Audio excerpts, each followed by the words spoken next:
City cable news కి స్వాగతం. June 4వ తేదీన కృష్ణా యూనివర్సిటీలో జరిగే ఓట్ల లెక్కింపుకు అధికారులంతా పూర్తి అవగాహన సిద్ధంగా ఉండాలని జిల్లా ఎన్నికల అధికారి జిల్లా కలెక్టర్ డికే బాలాజీ సూచించారు.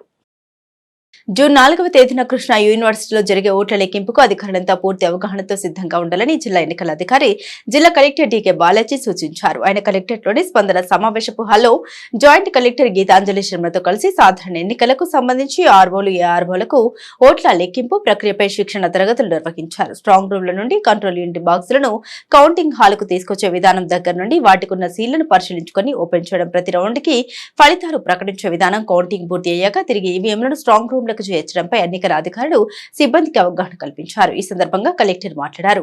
కృష్ణా యూనివర్సిటీలోని ఓట్ల లెక్కింపు కేంద్రంలో ప్రతి టేబుల్ కు counting supervisor, counting assistant, micro అబ్జర్వర్లను లాటరీ పద్ధతిలో కేటాయిస్తామన్నారు. ఆ రోజున నిర్వర్తించవలసిన బాధ్యతలపై అధికారులు పూర్తి స్థాయిలో అవగాహన కలిగి ఉండాలని సూచించారు. ఓట్ల లెక్కింపు ప్రక్రియలో ముందుగా పోస్టల్ బ్యాలెట్ ఓట్లను లెక్కించడం జరుగుతోందని, వాటి ఫలితాన్ని మాత్రం ఈవీఎంల లెక్కింపు ఫలితాలతోనే ప్రకటించడం జరుగుతుందని తెలిపారు. ఈ ప్రక్రియ మొత్తం సీసీటీవీల పర్యవేక్షణతో పాటు వీడియోగ్రఫీ చేయడం జరుగుతుందని ఆయన తెలిపారు. పోస్టల్ బ్యాలెట్ల ఓట్లను జాగ్రత్తగా పరిశీలించాలని, చెల్లని ఓట్ల విషయంలో ఎన్నికల సంఘం మార్గదర్శకాలను తప్పకుండా పాటించాలన్నారు. కోడూరు మండలం జయపురం వి కొత్తపాలెం రహదారిలో కారు టైరు పగిలి పంట కాల్వలోకి పల్టీ కొట్టింది. కారులో ప్రయాణిస్తున్న వారికి ఎలాంటి గాయాలు కాలేదు. విజయవాడ సమీపంలోని యనమలకుదురు గ్రామానికి చెందిన 6 యువకులు కోడూరు మండలం నరసింహపురం గ్రామంలో జరిగే ఒక కార్యక్రమానికి వచ్చి తిరుగు ప్రయాణంలో కోడూరు నుండి విజయవాడ వెళ్తూ ఉండగా మార్గ మధ్యంలోని కోడూరు మండలం జయపురం వి కొత్తపాలెం ప్రధాన రహదారి వద్ద కారు టైరు పగిలి పక్కనే ఉన్న ప్రధాన పంట కాలువలో పట్టి కొట్టింది. కారులో ప్రయాణిస్తున్న 5 యువకులకు ఎటువంటి ప్రమాదం జరగలేదు. కారు మాత్రం నుజ్జునుజ్జైంది. చిన్నపాటి ప్రమాదం కూడా జరగకపోవడంతో అందరూ ఊపిరి పీల్చుకున్నారు. హనుమాన్ జయంతి సందర్భంగా పెడన్లో నిర్వహించే హనుమాన్ శోభయాత్ర విజయవంతం చేయాలని నిర్వాహకులు విజ్ఞప్తి చేశారు. హనుమాన్ జయంతి సందర్భంగా పెడన్లో నిర్వహించే హనుమాన్ శోభయాత్ర విజయవంతం చేయాలని రామలక్ష్మి వీవర్స్ కాలనీ శ్రీ అభయ ఆంజనేయ స్వామి ఆలయ ఉత్సవ కమిటీ భక్త బృందం సభ్యులు కోరారు.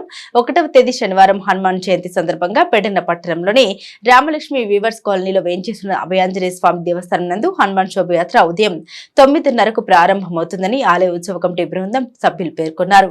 ఈ యాత్ర ఆలయం వద్ద నుండి బయలుదేరి పెడన్లోని అన్ని ఆంజనేయ స్వామి ఆలయాల మీదుగా కొనసాగి తిరిగి ఆలయం చేరుకుంటుందని వారు పేర్కొన్నారు. భక్తులందరూ ఈ శోభయాత్రలో పాల్గొని విజయవంతం చేయాలని విజ్ఞప్తి చేశారు. పామరులో పోలీసులు 3.5 కిలోల గంజాయిని స్వాధీనం చేసుకుని 6గురిని అరెస్టు చేశారు. పామరులో సుమారు 3.5 కిలోల గంజాయి స్వాధీనం చేసుకున్నారు పోలీసులు. వేర్వేరు కేసుల్లో 6గురిని అరెస్టు చేసినట్లు పామరు ఎస్ఐ ప్రవీణ్ కుమార్ రెడ్డి తెలిపారు. వీరిలో ఒకరు మైనర్ కావడంతో విజయవాడ కోర్టుకు తరలించామన్నారు. అరెస్ట్ అయిన వారు పెద్దమద్దాలి పామరుకు చెందిన యువకులని వారు వివరించారు. ఎన్డీపీఎస్ కింద కేసు నమోదు చేసి దర్యాప్తు చేస్తున్నట్లు, నిందితుల్ని గుడివాడ కోర్టుకు తరలించామని సిఐ సుభాకర్ తెలిపారు. ఆంధ్రప్రదేశ్లో ఆది సోమవారంలో భారీ వర్షాలు కురుస్తాయని, మత్స్యకారులు వేటకు వెళ్లొద్దని వాతావరణ శాఖ హెచ్చరించింది. బంగాళాఖాతంలో వాయుగుండం బలపడింది. ఆంధ్రప్రదేశ్పై తుఫాన్ ప్రభావం ఉండదని వాతావరణ శాఖ వెల్లడించింది. పశ్చిమ మధ్య బంగాళాఖాతంలో ఏర్పడిన తీవ్ర వాయుగుండంగా తుఫాన్గా మారింది. రేమల్గా నామకరణం చేసిన ఈ తుఫాన్ తీవ్ర తుఫాన్గా మారి ఆదివారం అర్ధరాత్రి బెంగాల్ సమీపంలో తీరం దాటే అవకాశం ఉందని వాతావరణ శాఖ వెల్లడించింది.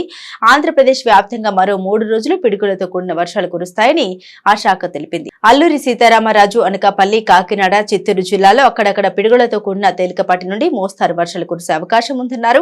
ఇక విజయనగరం, పార్వతీపురం, మన్యం, విశాఖపట్నం, కోనసీమ, తూర్పు గోదావరి, పశ్చిమ గోదావరి, కృష్ణా, గుంటూరు, బాపట్ల, అన్నమయ్య, తిరుపతి, శ్రీ సత్యసాయి మరియు వైఎస్ఆర్ జిల్లాలో అక్కడక్కడ పిడుగులతో కూడిన తేలికపాటి వర్షాలు కురిసే అవకాశం కూడా ఉంది.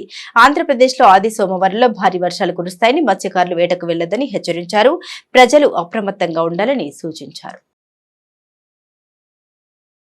సిటీ కేబుల్ న్యూస్ సమాప్తం.